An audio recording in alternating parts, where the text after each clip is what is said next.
Hello, everybody. We're back after a 2 month hiatus. We are finally back. It's We are back. September. The sun is shining. It's getting cold again, which can only mean one thing. And hockey is right around the corner. How was your summer, man? My summer was eventful. I think is the safe way to put it. Yeah, Still in the process of moving. There's just a lot of like underlying things that are out of my control. sure. So I'm currently down near Atlantic City for the time being. It's just temporary. It's not where I'm at now. Yeah, yeah. Um, I have a nice view though. The ocean's literally right there. So I it's just watched a How I Met Your Mother episode where they were in Atlantic City yeah. and Marshall got like stupid drunk at a casino. That does check out. I'm in the town next to Atlantic City, which is Oh, like okay. more for, like retirees and things like that. A lot of Philly based people. So you see like a lot of Eagles fans, a lot of Right. Flyers fans, Phillies in baseball, things like that. So Yeah. yeah, no, but other than that, fairly calm.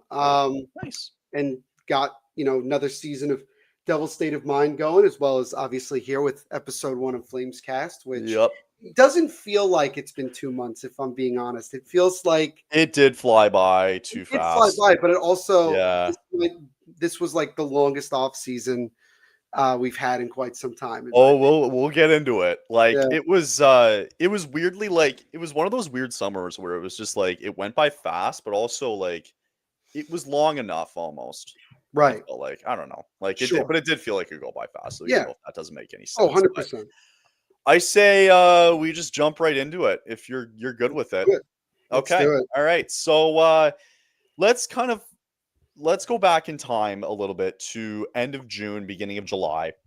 First thing we're going to talk about, obviously, is going to be the Zary re-signing. But just wanted to go back in time and just relive kind of what happened these last 2 months, which isn't a whole lot. And really, the main thing that came around it was Anderson. There was apparently a trade in place for him to LA. He denied it, and now all of a sudden it just went quiet as he's getting now prepared to go into training camp, just like the rest of the league. You look back at the Kevin Ball signing, a couple other minor signings as well too. The only free agency signing the Flames did was Ivan Provistev, who will back up Dustin Wolf going into this season. And then now the next steps, the next two steps, which we'll get into as well, is going to be the Dustin Wolf extension, which will happen eventually, and then figuring out what's going to go on here with Right. Rasmus. But yeah, that's that's amazing on the Flames side of it that it was that quiet. Like they did the one signing, and we'll kind of get Yeah. into that a little bit more. But I think it's only appropriate to start with what recently happened just about a week ago, just about under a week ago now. And it is the fact that it took a while.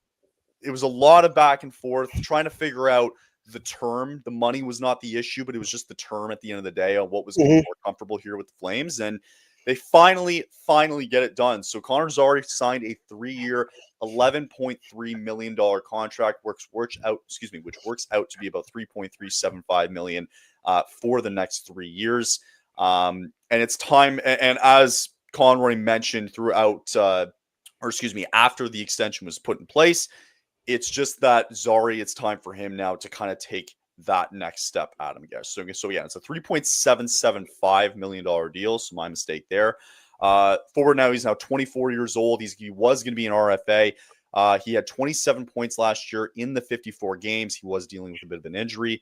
And then lastly here, just from Zary himself, it was a long one, but it finally got it done. It was a huge weight off my shoulders.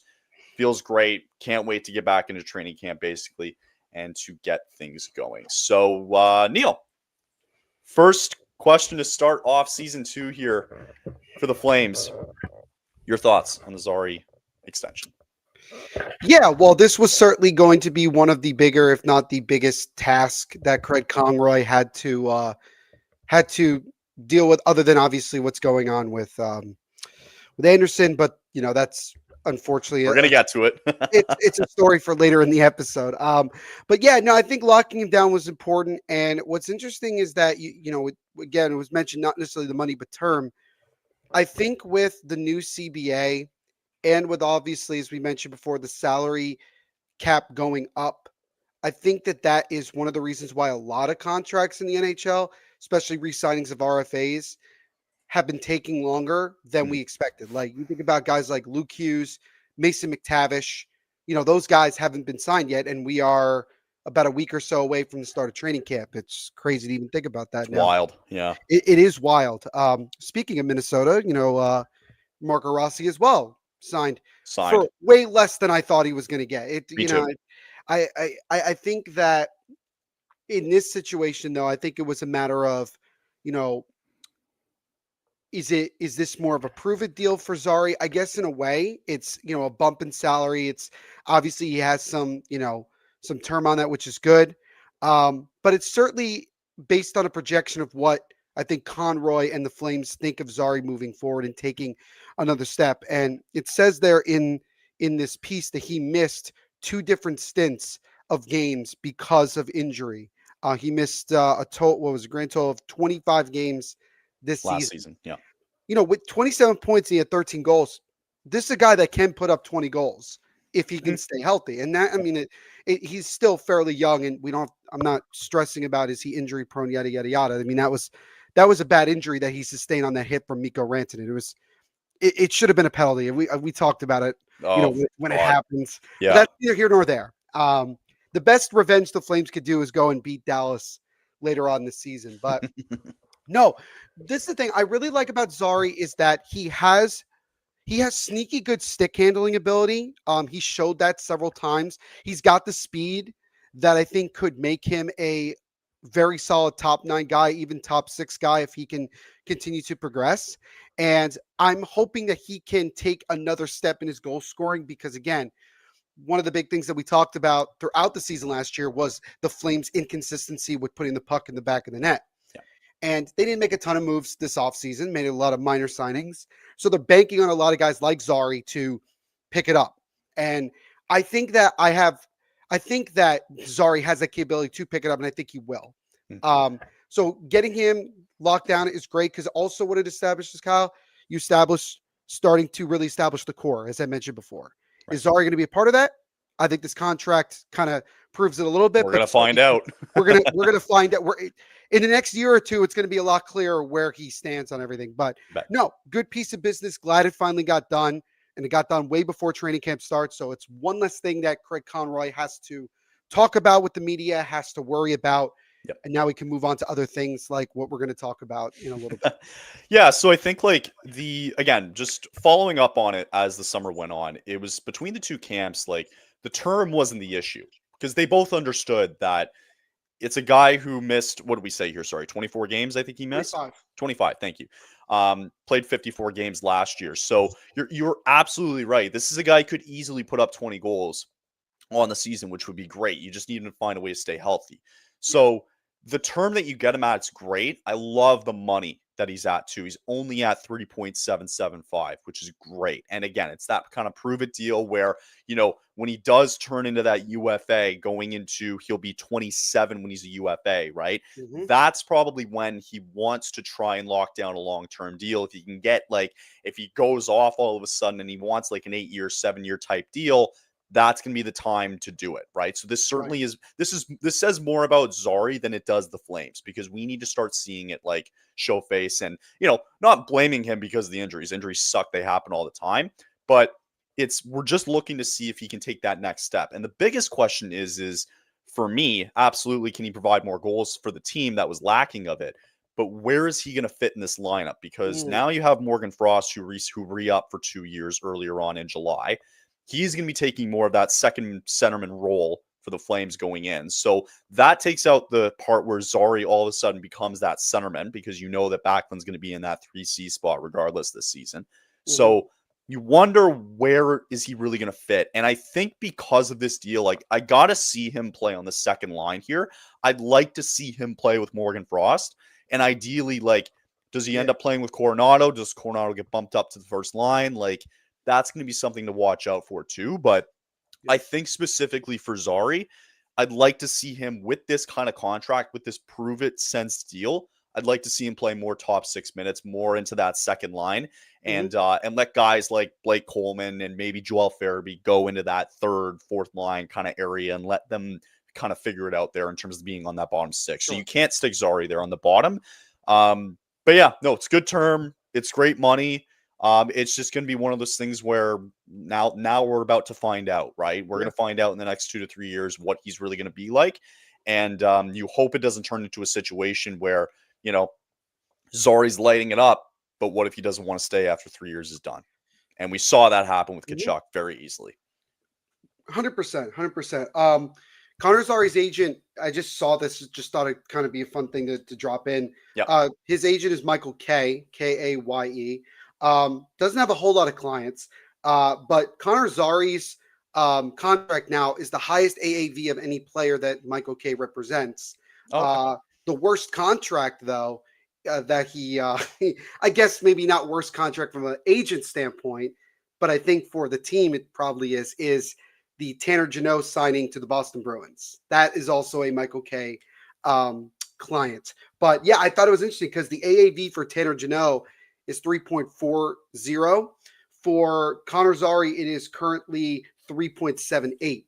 But that's over only 3 years, so it's different. I just thought that was interesting. And the other thing I wanted to quickly bring up is, and you've used it before with Daily Faceoff, they do like lineup projections. And granted, it's early. The current projection of the top 6 is, and I'm going to go from left wing to right wing. So go from left to right. You have on the first line, you have Huberdeau, Kadri, Zary. That's where they have Zary projected, at least for now. Then you have Coleman, Backlund, Coronado, right? Then you have on the third line Farabee, Frost, Sharangovich. And then on the third line, you have Lomberg, Pospisil, Klapka. I would just like to say that I am not against Blake Coleman for now being that second line left winger because he can still be fairly productive. Sure. I would rather see Coronado on the top line. We talked about it earlier at the end of last season about, after he signed his long-term extension, where we want to see him play. Yep. I think Zary being on the top 6 for now, I think is important for him if you want to see him take that next step.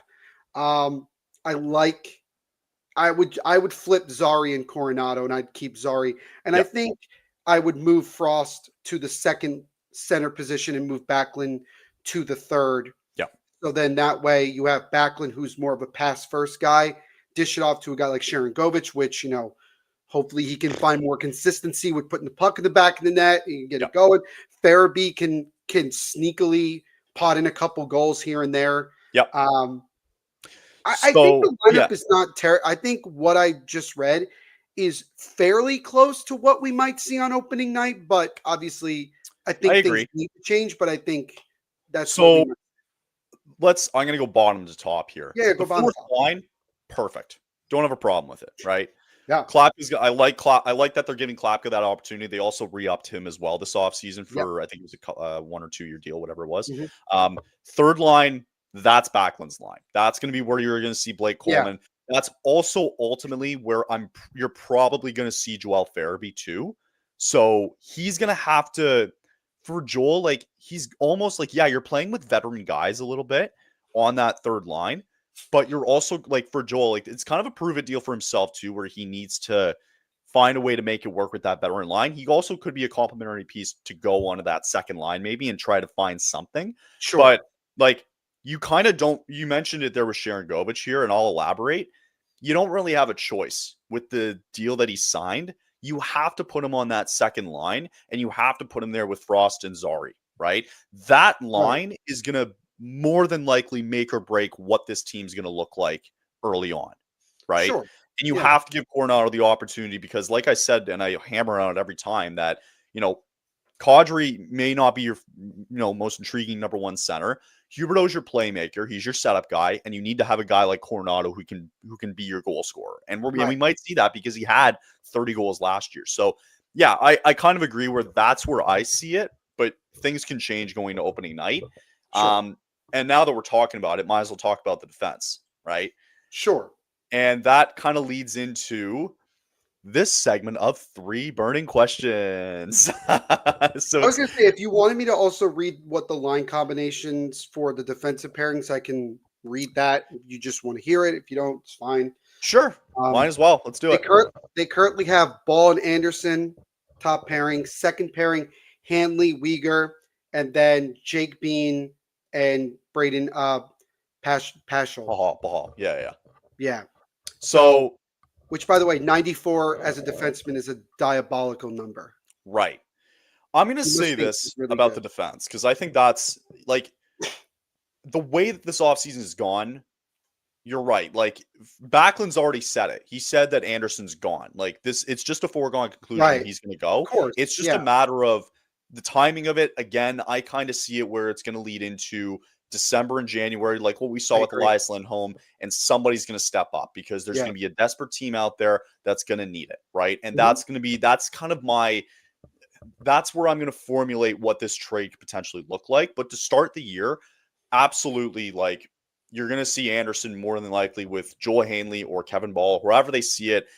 I actually think it's going to be Uyghur with Kevin Ball on that side. And then your third line there is unfortunately going to be Jake Bean and Braden Pahal. However, it is a job to lose because Zane Parekh is going to show, like, if he comes into training camp and he shows Craig Conroy and company and Huska and go, man, like now that he's had that extra year, man, he comes in. Like, how can you leave a guy like this off the roster? My Right. worry is that I think because they signed him to a 3-year entry level deal, this is going to be his second year. Like, you almost have to start him. Am I wrong? No, I don't think you're wrong. I think that's fair in that sense.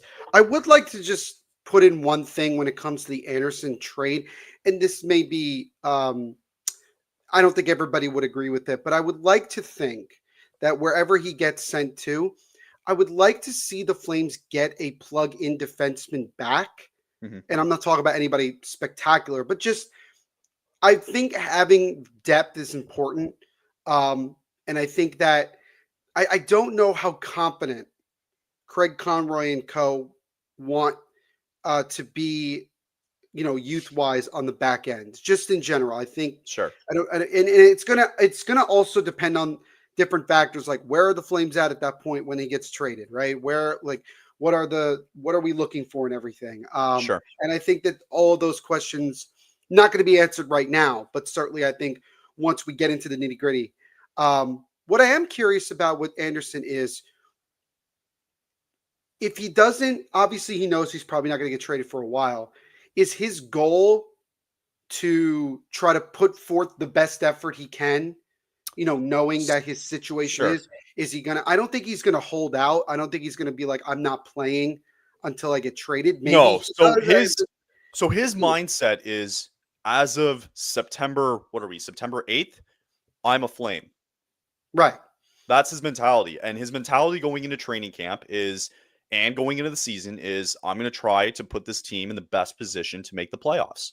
Right. That's his mindset. It And isn't play out of his well control. personally to Right. up his To up value his to up his value so because that Vegas it's will then try to it's come in and try to try to steal him again.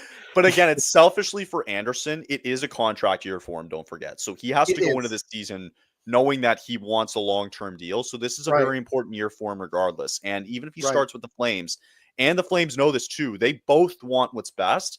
And they're both more than likely going into this going like, we want what's best for you. And this Mhm. can work out well if we all just contribute to you having a good start and us having a good start as well too, Right. and seeing what kind of value we can get back, Right. right? So I'm going to fight back on you though on what you mentioned though about getting depth and more of a defensive prospect. I argue that they have depth, and you look at Mhm. the AHL, I think they have the depth when you look at defense. You got to start looking at more prospects who are pure goal scorers. Mm. I think I fight back with you on that. Like, Okay. because that's the one thing that's really missing from this is that they need to start finding some guys who can score more and who are naturally born goal scorers, who are Okay. young prospects, who they're willing to get in. So I'm Would hoping you take that a depth defenseman like a seventh? Would you take a depth defenseman, but also a a prospect forward as well that has a scoring ability? I I would rather my top priority would be to find a forward goal scorer prospect. Okay, fair. So everything else that comes Yeah. below it, Hmm. I don't necessarily care about. I don't really Okay. care about first round picks anymore. I don't really care about defensive prospects because I think they have a good pipeline of it already. And the goaltending is already solved with Dustin Wolf being your guy long term. So there's not Yeah, much that you really want back. And like considering how these last 2 or 3 drafts have gone for the Flames, it's gone really well, sure, considering where they ended up finishing. sure, So there's not much else to really look at. So I'm hoping that when they do this deal for Anderson, it's like your top priority is getting that top forward prospect who right. can be a pure goal scorer and nothing else. Like I I would rather them go after that and make and tell other teams like we don't want other crap. Like this is what we want. Yeah, I would rather the Flames be like where they were in the offseason and with dealing with Anderson about having a set price and not trying to double down on it and end up getting less because it was very obvious that Anderson seemed to only have eyes to go to Vegas for the longest At the time, right? time, yes. At the Yeah. time. Things could change, right? There could be other teams that come in at different points in the year and might call Calgary. There are goal scorers out there, but I think I just want to preface this by saying with caution that the salary cap going up plays a factor in all this because are teams willing to give up X, Y, and Z, Mhm. knowing that they're not at the same difficult, tight position of salary cap space? Like, I'll just use a really quick example. It's been very obvious that teams have called Seattle to try to acquire Jared McCann. Yes. So now that the salary cap has gone up, the Kraken are looking at it like, well, now we have much less incentive to get rid of him You because bet. we don't need to, because we have the space to keep him around for the next 2, 3 years of the rest of his deal. Sure. And like, so somebody's got to blow us away with the deal. So that's kind of what I look at with it. And I think for the Flames, you have a decent amount of cap space. That's not something you have to worry about. But it is going to be interesting to see how teams, if they do it all, how they change the way that they present a team in general with a package, particularly for a guy on an expiring deal. Yes. That's Yeah. something that I would just keep in mind as to why things may take longer or why Sure. things are not as sudden as we've grown accustomed to seeing over the last couple of years. There's also like you also have to think about it like this too. There's also you're starting to think about the realm where, Backlund does talk about like, yes, like it's a foregone conclusion that he's gone. You could get to the deadline as another scenario here. There might not be a deal that makes Craig feel comfortable taking.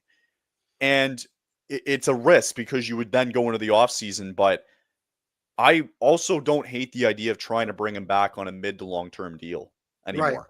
I was against it, but like you wonder like if he's hit his prime and it's only going to go down. Like you don't know. Like there's a lot of the You unknown don't. factors. So You like don't. has it just hit to the point where you know, it's gone too far and like he's going to be out the door regardless, or is there a realm where does he find a way to re-sign? I don't Yeah. know. Like I think that boat's kind of sailed, has it not? I think unless the player himself makes it clear that there is Sure. no point of return, I think there always is. I think about what Backlund said. I think it was like 2 weeks ago when he was Something like at that. Yeah. the Olympic media tour, and obviously, In Sweden. talking Yeah. to, and they asked him about Anderson, and he was like, "Look, as far as we understand, he's going to get dealt. He's not going to be on the team the whole year," and he said that sucks. Yeah. But he did say he did want to preface by saying, you never know what could happen, though. Things could change. For all we know, right? And this is a big if. For all we know, the Flames take another step towards getting to where we want them to be, right? Mhm. And winning consistently and being in contention. And maybe the Flames have a really, really strong year. And maybe as the season goes on, especially if Anderson's playing well and the team is winning, Mhm. that maybe he sees more of a direction of I could see myself now staying here and being a part of this rather than trying to go and find the next team that's going to give me a quote unquote better chance to win. Right. It's like the old saying goes, the grass is not always greener somewhere else. I'm not saying that Anderson should forget about being traded. Until things change, he's going to go. And Yeah. that's what Conroy has basically said. That's what Anderson is under the impression with. Um, it's just, it is unfortunate that it hasn't been done yet Yep. because, distraction wise, you don't want to, you don't want to have to constantly be thinking about this, but it is something that we're going to talk about until once until they it have happens. together, right? Until it happens, which is And unfortunate. Like you didn't want to run into that, and it makes it awkward for some of the guys going to training camp. sure, But again, like you just say, like he's a flame until he's not, and that's just kind of what we're gonna have to deal with going into the season. So, that kind of answered. It's funny because I had like sports. I put out an article for the Flames here, 3 burning questions here, and that was one of the questions here. So I'm gonna move on from that. We can by the way, talk about the. I was going to really say, I don't know if you were going to bring this up at some point, but you mentioned Zane Perek. Did you happen to catch this lovely mustache that this Yes. kid is rocking? I mean, Like that to me is I just hope like he this guy needs to keeps be on it. this team, man. I hope he keeps it and that becomes a thing Yep. because that is one unbelievably nice mustache. He needs to be on this team to start the season. He does. I'm sorry. He just needs to. He's got to prove it in training camp though. 100% he does. Like for sure. I don't want to be like he doesn't do well in training camp and then we're like, well, we're still going to throw him out there. Like for maybe sure. not. But the mentality is still going to be more or less on the defensive side. Go take a job, man. We may have re-signed some of these guys. Doesn't mean we can't dump them for nothing because like the value for them is not going to be high anyway. So go take a job. That's Right. essentially what it is, and I can easily see him being in the top 4. So it's gonna be curious to watch. I think the second question we had here was Kadri on the Olympic team, but I'm gonna pass by that because that's maybe a conversation down the road. I wanted to bring this up though because now we're gonna talk goaltending here, and then we'll get into maybe early predictions before we take a break. Sure. So as it states here, for those of you who can't see, how high will Dustin Wolf be placed in the NHL goalie rankings by the end of the season? So the runner-up to Lane Hudson was Dustin Wolf, who faced the 11th most high danger shots against last season, and he finished with the 6th best high danger save percentage among all the NHL starting goaltenders. So he's 24 years old, who did win goalie of the year honors at the major juniors and the AHL levels before he was the runner-up here for the Calder Trophy. Where do you see him if you're just looking at not necessarily the stats, but just overall rankings of goaltender by the end of the season? Where do you see Dustin Wolf being? I could see Dustin Wolf if everything goes well. I could see Wolf approaching the top 10. I think a lot of people look at him, and we saw it all year in the offseason in the media that many people are high on him with his abilities and what he was able to do last year to be one of, if not the biggest factor to why the Flames stayed in the hunt for as long as they did last year. And he answered one of the bigger questions going into last year was you traded Jacob Markstrom away and now you're passing the baton to Dustin Wolf. How is he going to look now that knowing he's the number one guy? Well, he took that baton and he ran and he literally ran with it. Like he was phenomenal. And I do want to say that I would like to think that the United States Hockey Federation is looking at Dustin Wolf and saying, if he plays to a certain level throughout the year, I think we have to strongly consider him as one of the 3 guys we carry going. He might not play. He might not play, but it might be important for him to be there and to practice and to be a part of that. And I think that goes a long way. So I think that I could see a world where they go Hellebuck, Ottinger, Wolf. I could see a world where that could be the case. Maybe they throw in Wolf in like one game where the USA's already locked up, their place in the medal round, the elimination rounds, and they're like, let's just let them get in there for a game and what the heck, right? Sure. But it's all going to depend on, I think how his performance goes once the year starts. And I will say this, that I think in general, with the Olympics being a thing this year for the NHL, I think you're going to see a lot of guys be much more, in prime game shape at the beginning of the season. Right. Because there's that extra motivation, especially for fringe guys that we're not sure about, maybe even a Nazem Kadri, where they want to prove that they deserve the right to be there, right? You bet. And so I think with Dustin Wolf, though, I think if everything goes well and he has another strong year, I could see him reaching that top 10, maybe even at number 10 goalie in the NHL, especially if, again, the Flames are winning and they're in that position and things like that, because that will go a long way for him. So that's how high I can see him finishing this year in terms of that ranking. I'm going to go a step further.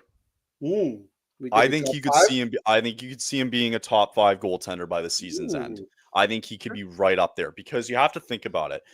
He's more than likely going to get around 60 games this Yeah, upcoming season. He's going to get a shit ton of starts coming up, right? sure.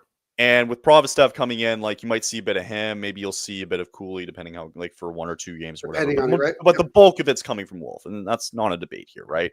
Right.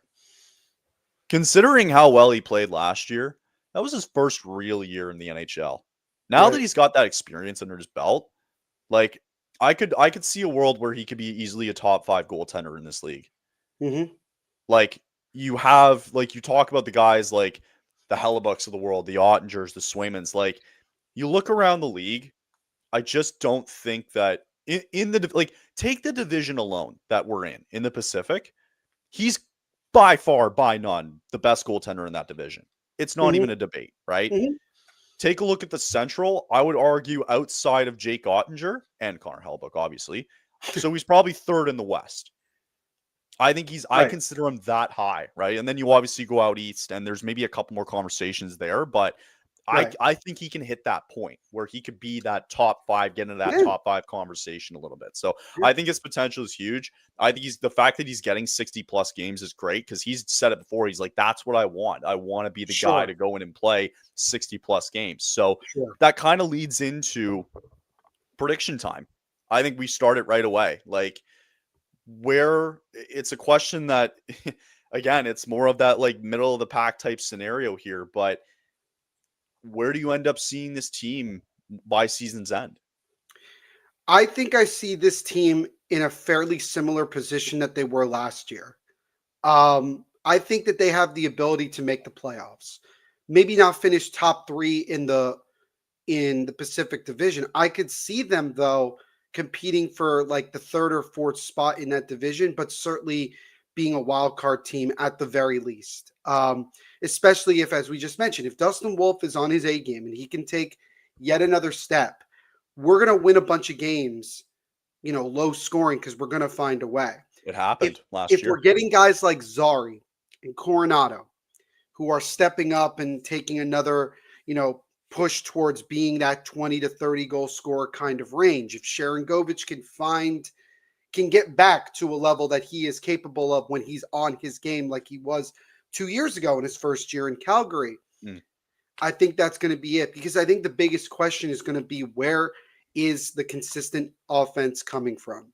Because at the end of the day, goals is how you win games. You bet. And I think that the Flames no longer can surprise teams. I think last year there were many times where teams were caught off guard by how resilient that Flames team was and how much that they were, even when they weren't playing all that well and they were even struggling to score, they still found a way to win. I think about that game against New Jersey. I was just going to say that. Where they were down by, at that time, they were down by 1 goal. I think it was 3-1 or something like that. It was 3-1. Yeah. And they not only tied it, but they scored the game winner on a shorthanded goal. And it was a stunned kind of thing. We did it live. We did that game live. We were stunned. All of us were a stunned situation. Yeah. I mean, somebody, who was it? You can tell that still doesn't haunt you to this day. Eh? No, it was one of the many games. From a Devils perspective, it was sure. Jacob Markstrom going 0-2 against his former team doesn't really help out. Not a good look. But who scored? Defenseman. It was like his only goal of the year last year. I'm trying. It was Miromanov. Yeah. What? Like how what? does that happen? But last year it felt like every win, somebody else stepped up. Somebody had a big moment. Somebody, whatever the case may be. I don't think that element of surprise is going to be the same this year. I think more teams are going to be more prepared for that, and everything. And I think that the Flames have to continue to play that level of being structured. I think that they do. I think that they follow their system fairly well to a team. And if they can just stay together, I think that they're capable of competing in this division and competing in the Western Conference. Um, and I think so. I'm going to say that this is I'll call them a fringe playoff team. That's Okay. the way I'll I like describe that. it. So that's where I'm I like looking it. at them this year. I think this is a team that can get to like between 85 and 90 points, and I still think that's enough to In a bad potentially get into division, the yes. playoffs. Yeah. Correct. Yeah. I I am worried about Utah though. I feel like Utah's going to be better than so I that think people so think. and So I'm gonna touch no, I agree. Like I'm yeah. gonna touch on that. The only way this team makes the playoffs is by finishing third in the Pacific. That's it. Mm, They ain't getting that wild card. There's no shot they get. I think the Central is too strong still this year. that's Utah's going fair. to take another step. Minnesota hasn't gone anywhere. St. Louis isn't going to go anywhere. You know, your top three teams with Colorado, Dallas, and Winnipeg are all going to be right there too. So I think Right. it's just too Central heavy. And I think they're going to dominate that Central division. And who knows? Maybe Nashville bounces back this year, right? We don't know that, right? They can only go. Awesome. They can only go up from Exactly. last Can only year. go up from whatever the hell happened last year with Whatever. Nashville. So Whatever. you Yeah. could make an argument that 7 of the teams there like can find a way in, Yeah. right? And 3 of them are probably for sure locks. So I don't see that changing this year. So the Okay. only way this team gets in is by getting that third spot. Hmm. I think LA shot themselves in the foot this offseason. And listen, I harped on it last year and I was like, man, they're going to miss the playoffs. And unfortunately, they made it in and then shot themselves in the foot. And then But shut themselves in, right. but with the head scratching moves that they made, like getting rid of Jordan Spence, you know, a lot of their signings were guys like who are clearly older, right? Hmm. I don't know how that's going to play well here for the Kings. You had a Vezina career year from Darcy Kemper as well. How's that going to translate? So That's a good I think for question. me, there's a lot of questions there from LA. Has Vancouver gotten better? I don't know. Like they bring in Evander Kane, it I doesn't spark anything for me really there. and you bring and look, you know Rick Tocchet leaves. You replace him with Adam Foote, and No longer JT Miller there. here's the thing about the Adam Foote thing is that we all know why he was given the Oh, job we know why he was gone. Yeah. because of the captain being a huge fan of Adam Foote. We'll Yeah. see how it goes because I don't know. I'm Yeah. very confused on them It's right now. weird. So, because I think if you're just purely looking at it, like you might as well put Vegas and Edmonton as a lock for 1 and 2. I don't Sure, see that changing. I right. don't I don't see the Ducks longevity going into the season. Like they might have a good start, but long term, I don't think Yeah, it's going to pan out well for them, right? The Sharks, I think it's still a little early. I think they'll get better, but it's still we I think saw they're how going to bad be they a were pain in last the year ass to too. play against this year. I think They'll they're be a going to pain be in a the really ass, and big it's not pain going to in be the like last year for sure. And I, door. I still think they'll end up somewhere in the bottom, but it's still Yeah, just a little early for the Sharks. Next year, they're going to be a problem. Like yeah. they're Oh going to yeah. be an issue next year When for like sure. Michael Misa gets there and Jason Yeah. Dickinson, yeah, it's gonna suck for Or the rest Sam of the Dickinson. league. Yes. Yeah. Yeah. Yeah. Sam Dickinson, sorry, yeah, No. Sam Yeah. Dickinson. Yeah. The It's gonna Sharks are suck. going to be a problem coming up. Oh yeah. So if there's ever a chance for this team to get in, it's probably this season for that third spot. I Hmm. just look around and I don't, and then Seattle, like I don't know Seattle's what like they're doing. Vancouver because it's like we don't really know what we're gonna get, Right. right? We So I don't don't really know know where. what we're getting there. Yeah. So in conclusion, I think they find a way to get in.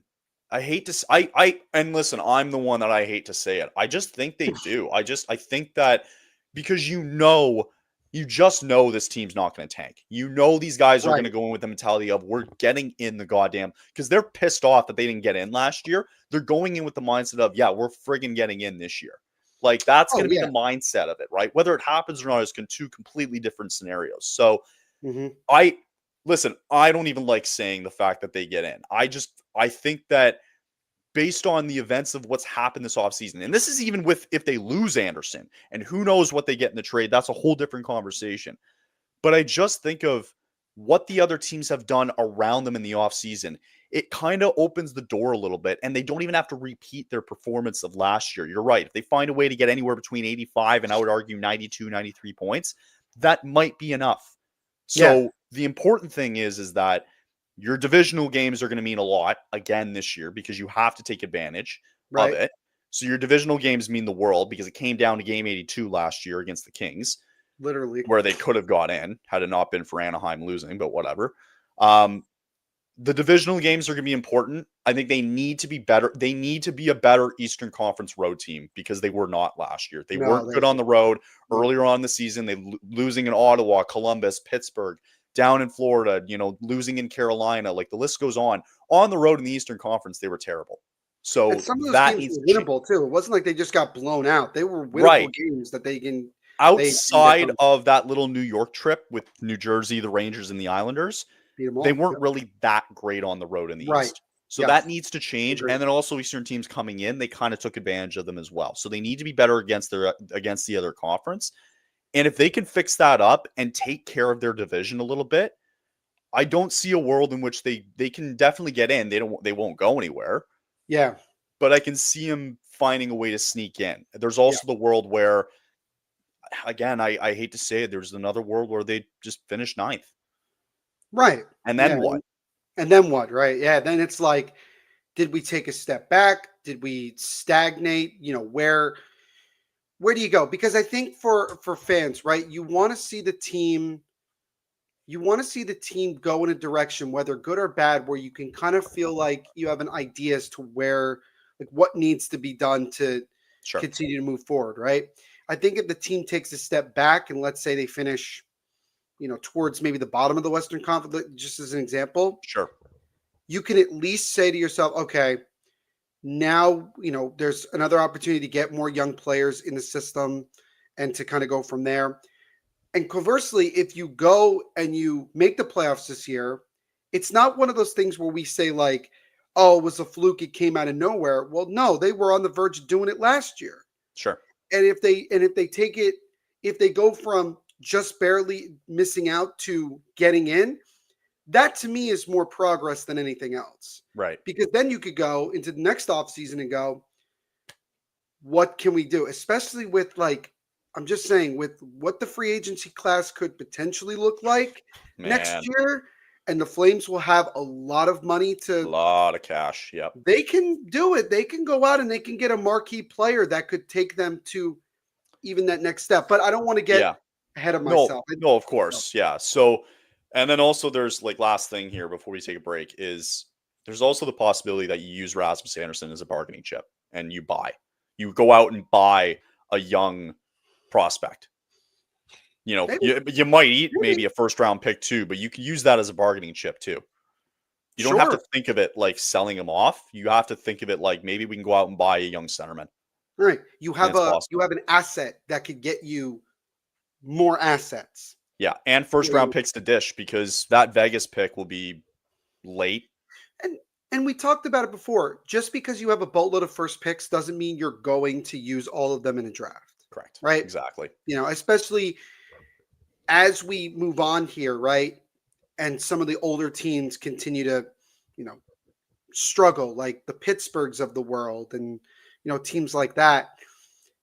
You have something that could entice them to make a deal for whatever, right? Whatever it might be. And there's guys there. I mean, but it's all all this is going to depend on where do we go? And training camp is still over a week away. So, and the beginning of the season, not a lot of easy teams in the first stretch. And that's what's going to be tough. So, I mean, hey, we're going to get to a lot of that more. And maybe we'll get full-blown predictions before the season starts, where we'll see the team stack and all that. We could do the entire league. We can just we'll do that before the season starts for sure. Okay. All right. Let's take a break. We'll come back on the other side. We'll take a look at the offseason and I got another thing. I just can't remember what it is. We'll be back. Football is back, and so is your shot at big wins. With DraftKings Pick 6, the official daily fantasy partner of the NFL, your game day instincts can score you real money fast. Here's the play. Just pick one more or less on two or more player stats from breakout rookies to elite quarterbacks and unlock the upside every snap brings. The better your calls, the bigger the payouts. And here's the kickoff bonus. New DraftKings customers can get $50 in bonus picks with just a $5 entry on your first pick set. this season, play your player instincts, download the DraftKings Pick 6 app now, and use code THPN. That's code THPN, and you just play $5 to get a $50 in Pick 6 bonus picks. You make the call, ride the upside. It's in partnership with DraftKings Pick 6. The crown is yours. If you have a gambling problem, call 1-800-GAMBLER. Help is available for problem gambling. Call 888-789-7777 or visit ccpg.org in Connecticut. Must be 18 plus. Age and eligibility restrictions vary by jurisdiction. Pick 6 not available everywhere, including New York and Ontario. Void where prohibited. One per new customer. Bonus awarded as non-withdrawable Pick 6 bonus picks that expire in 14 days. Limited time offer. See terms at pick6.draftkings.com/promos. Okay. Let's turn over the page here and let's look more at the scope of what happened here in the offseason a little bit. The one question that I wanted to ask you was, what was the biggest move this offseason? What kind of caught your eye the most? I would say Matthew Coronado signing his extension. And I know that wasn't really like an off-season move, but even like with the Flames, I'm saying like league wide. Oh, in league. Well, oh, okay. Yeah. All right. Yeah. I'll say for the Flames again, Matthew Coronado. Sure. Okay. Just because I feel like that was important. Okay. League wise, Kevin Rooney signing a PTO at the Devils. That was actually very funny, by the way. That I did see that. I saw that. Yeah, we'll see. We'll see how that goes. He returns to New Jersey. There's a certain part of the fan base of the Devils that's really happy that he's back. I could go either way about it. I'm kind of happy he's out the door, but whatever. His underlying numbers are actually better than I thought they were last year, which his defensive, his penalty kill actually was pretty good. If he makes the Devils, he's a fourth liner that literally can win faceoffs, and that's about it. And that's what he did in Calgary, and that's pretty much it. But I think, and this is a good question because there weren't that many like moves, right? And I'm going to say the Nikolai Ehlers signing to the Carolina Hurricanes is the biggest offseason move, because the Hurricanes' biggest issue, other than goaltending, because it's still a question mark even now, is that their offense at times will go dry. And you'd think that that wouldn't be the case with some of the talent that they have. Sebastian Aho, Svechnikov, Blake, Jarvis, right? To be more specific, they go dry at the worst times. Worst times. Yeah. That's kind of what I meant. And when I say worst times, I'm meaning like playoffs, right? They beat New Jersey and they didn't have to score a lot, quite frankly, because the Devils couldn't score at all. But then you got then you got to Washington, and again, you didn't score a whole lot, but again, you didn't need to because Washington couldn't score. Then you get to Florida again, and you just get mollywopped again, and you struggle to score. Some of the guys just weren't stepping up, and they've been looking for a top 6 goal scoring winger for several years now. They've been on a lot of guys at the trade deadline, free agency, and trying to convince guys to stay in Carolina. Not necessarily just stay, but also come there. And we think about it, right? Didn't happen with Jake Gensel. Didn't happen with Mikko Rantanen, as we saw. Although I still think the Canes got out of that pretty much okay. I think it worked out. But you're able to get Nikolai Ehlers, who is a very talented goal scorer in his own right when he's on his game, now on this team. The one question that I have, though, is that Nikolai Ehlers as well does at times tend to go cold in the playoffs. Right. Does he actually fit into that same thing in Carolina? I was going to mention that too. Yeah. But I think Carolina has done a lot of good things this offseason. I still don't know about the goaltending. And I wonder to myself if that's going to end up eventually biting them in the you-know-what. It's possible. But I like to think impact-wise, I think Nikolai Ehlers for sure to Carolina. And I know people say, oh, what about Mitch Marner? I mean, what is Mitch Marner? What does Mitch Marner move the needle for Vegas where before? I mean, sure, maybe a little bit. I think they were already good. Sure. So to touch on the Nikolai, I was going to actually make that argument that Ehlers went quiet in the playoffs this year too, going into the second round. Like he was Yeah. fine in the first I round think he there had one, against I think St. he had Louis. what, 1 goal, 2 goals in the Something playoffs? like that, but he went quiet, right? Went very So quiet. but that's the thing. He's not going to be the guy that's going to drive the team, right? Right. He's going to be a contributor, right? They want him on that first line, but it's definitely going to be something to watch. Like, no doubt Carolina gets back in, right? They figure it out, right? Goaltending's going to be a problem. And then, again, it's going to be, can you get by the big guy in Florida here? And they are until they're not, right? Mm-hmm. So I wanted to touch upon actually, like for me, the biggest one I think is going to be Mitch Marner. And I think more or less the stories that are coming out about his camp is fascinating, right? And they're a bunch of jerks, man. And the way, like, you think of how that went down, it was just fascinating to watch. Did you happen to catch the latest Steve Dangle podcast episode and talked about it at length? Yep. Boy, it's really fascinating because you don't really know who exactly is driving the bus here Sure. in this whole situation, because I think that I would argue the agent, but sure. I would argue the agent too. Who's his agent? Is it Pat? I'm trying to remember what's his Pat name. Brisson. Brisson. Brisson, maybe? Anyway, Brisson, I think it is Pat Brisson. maybe. Who I like to say is, he's hard to negotiate with for a lot of guys. Sure. By the way, he was also the agent for Marc-Andre Fleury when we had the infamous knife in the back. Just pointing that out. But hearing all these things that are coming out, and it's like, why now? Why is all this coming out now? Because he's finally out of the grass. There. He's no longer there. So now you could just open up the can of worms and let it go and be like, we can say whatever we want. And I think that the Leafs at times did not do the best job of acknowledging and giving the respect that Mitch Marner, I think, deserved. At the same time, Mitch Marner also at times did not do enough to earn the respect and acknowledgement of the fans. Specifically in the playoffs, yes. Specifically in the playoffs. Regular season, dude's awesome. Dude, he had 115 points this past season. He'll put up 30-plus goals this year in Vegas. He will. It's just what's going to happen. With the assists on top, yeah. With the assists. But, yeah, no, that story about his address being leaked by fans, I mean, that's more on the fans than anything. It's just it is more on the fans. Like, it is, and like that's just also a testament to like that's the fan base, right? Yeah. Like that's a fan base like desperate for a cup, right? But you know what it tells me also? I'll just say this really quick, Kyle, and then I'll let you finish, is this. Yes, Mitch Marner went somewhere that gives him a great chance to win.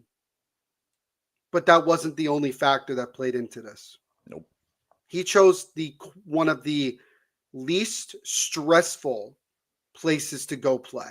Yeah. Because he doesn't have to be the guy. He's not the guy. Jack Eichel is the guy. Yeah. For now. Well, we'll see what happens with Jack Eichel this offseason. Well, with the money that Mitch got too, like he's kind of a guy. Yeah, but I think in the sense of like Mitch Marner can just kind of fit in, as opposed to they look to him as the guy that's going to be the biggest reason we win the cup kind of thing. Because this team did win a cup with a bunch of the guys they have on the roster now. Sure. Right. So I'm just saying. But he can go to Vegas and live in the Vegas suburbs. Sure. And not feel like every day when he walks out of his house that there are cameras, that there's a fan that's driving by telling him to go F himself or whatever, right?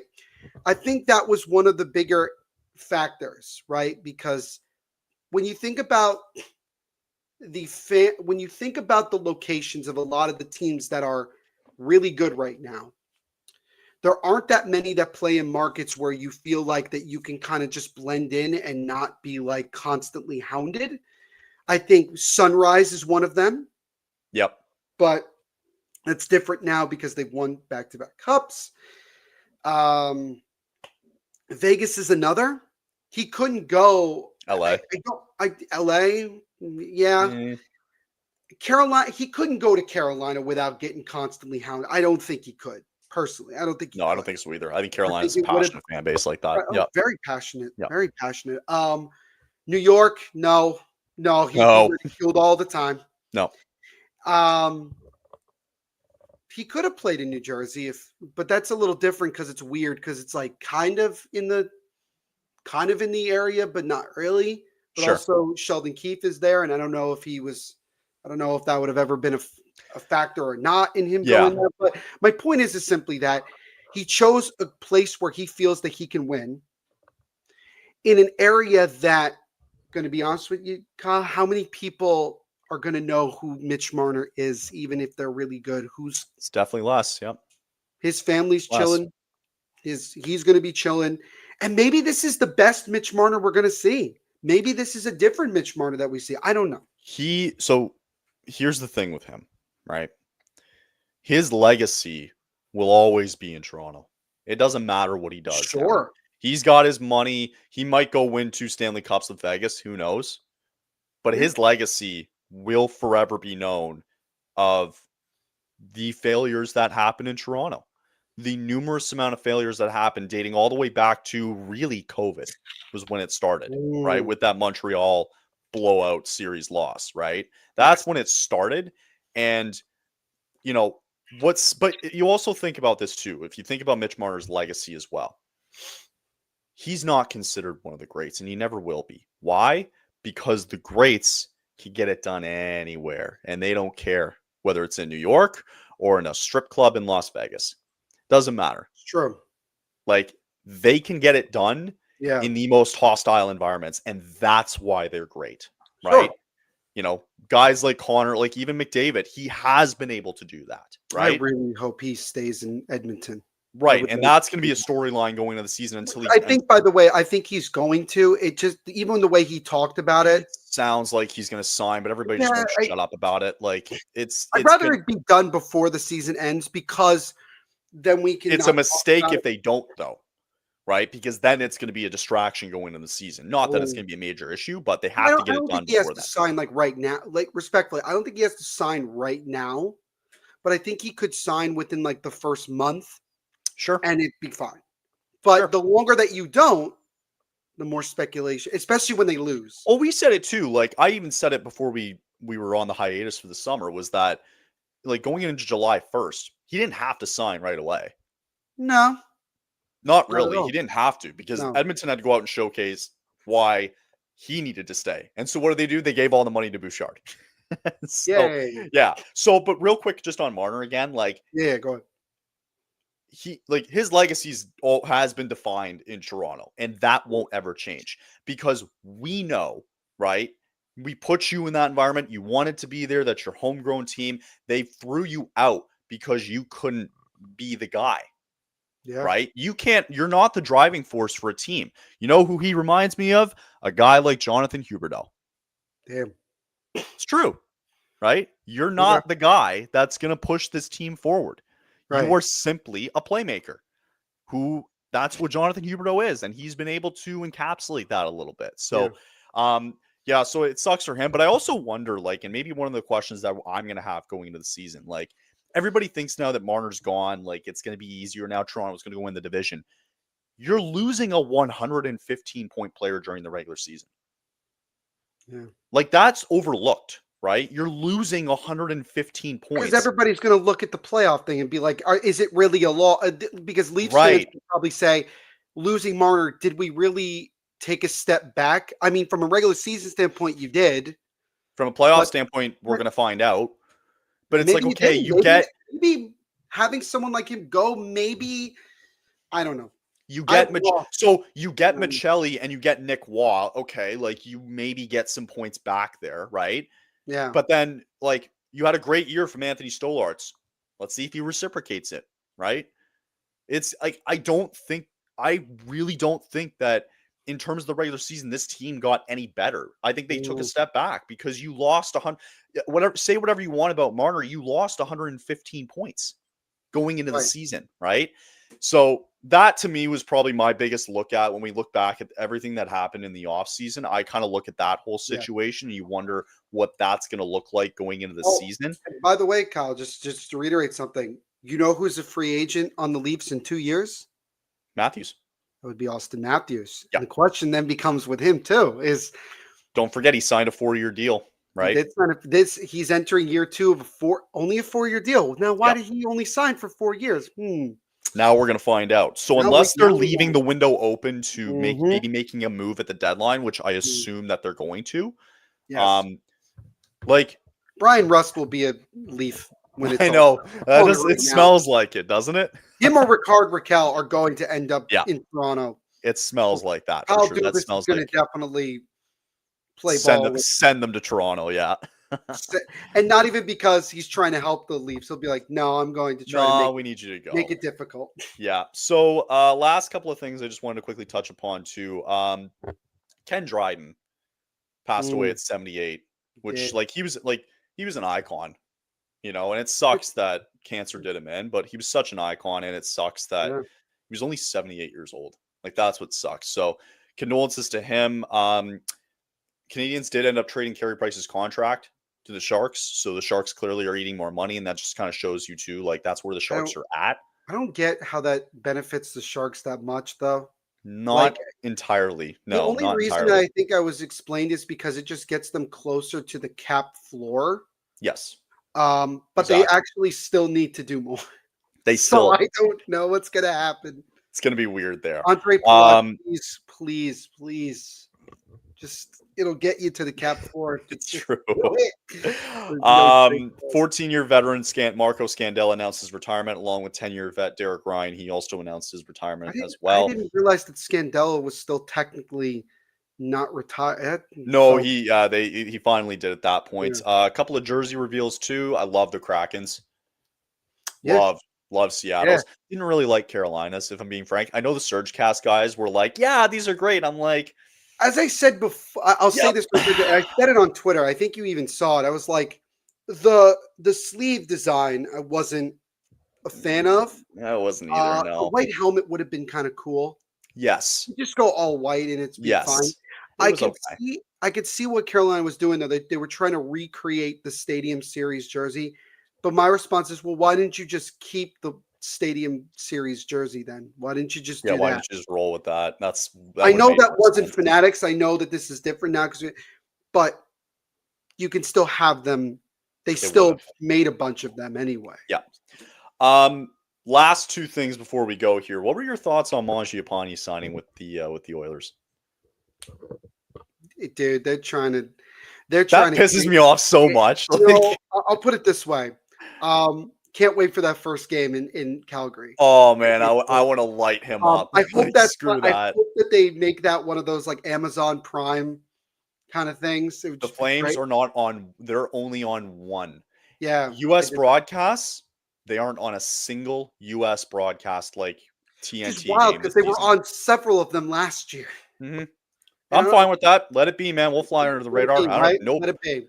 I have no Um, problem with that. but yeah, no, I don't look at it as much from like, oh, former Flame goes to the Oilers. I look at it more like this. This is another attempt at Edmonton desperately trying to hope that they can find more goal scoring Something other sticks. than McDavid and Yeah. Draisaitl. And maybe it'll work. Maybe it'll work. I It do might, not know. maybe it will. Last thing, so there is hockey this week too. You mentioned it for the Devils. There is hockey coming up this week too for the Flames. They have the Youngster Showcase coming up. They're gonna have a back to back with the Is that Oilers. the actual name of the tournament? It's the next gen showcase, so it's just gonna be a back to back with the Oilers.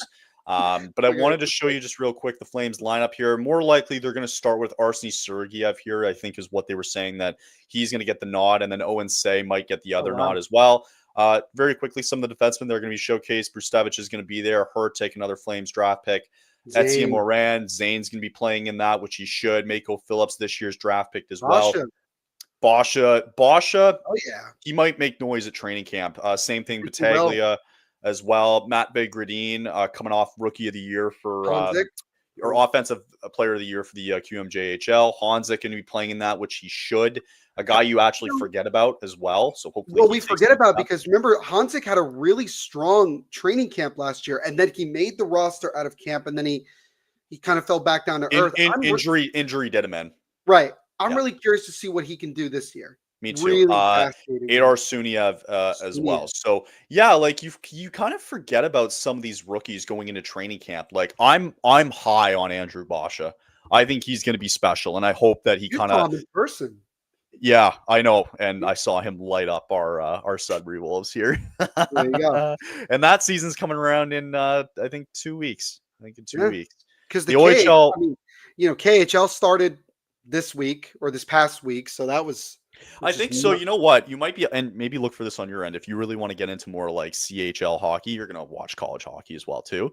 But Mhm. I think they moved over to Flow Hockey or Flow Mm. Sports, whatever it is. Yep. So like that's where you're gonna like. I'm kind of intrigued because I'm like, damn, like I don't want to pay $350 for the year on Sportsnet to watch all the NHL games when I could watch this Flow thing for super cheap. Yeah. Oh So yeah. And we can't use Stream East anymore. Thanks a lot for that, you dumbasses. like for us, like me being in Canada here, like if not Sportsnet, I don't know where I'm gonna watch most of my hockey games. Right. Right. In the United So States, we have a bit more leeway of like a little bit more. finding Yeah. different more. But we'll see. I mean, Whatever. If that's what they want to do, then I'm not giving them any more money. It's stupid. I'm yeah, not doing it. But yeah, anyway, all right. Yes, we'll watch for the showcase this week. For this season as well, it's gonna be every Monday, unless something crazy happens and we need to do yeah. breaking news, then we'll I think show that's up. good. But yeah, we'll be here every Monday for you guys going forward until winter break, and then next summer comes along again. And we So got the Olympics. And we got Olympics coming all. up too. Yep, it's gonna It's be a gonna great be. year, and pretty good first episode to start, I would say. We actually got news, which is nice to always have. Next week we'll probably talk next gen showcase, and we'll see what else kind of And who comes knows? into the fold. Maybe something big will happen even by that time. We will see. We will One see can what hope. happens. One can We can hope. hope, All right, right? that'll wrap her up. We will see you guys again next Monday. Season 2 is officially underway.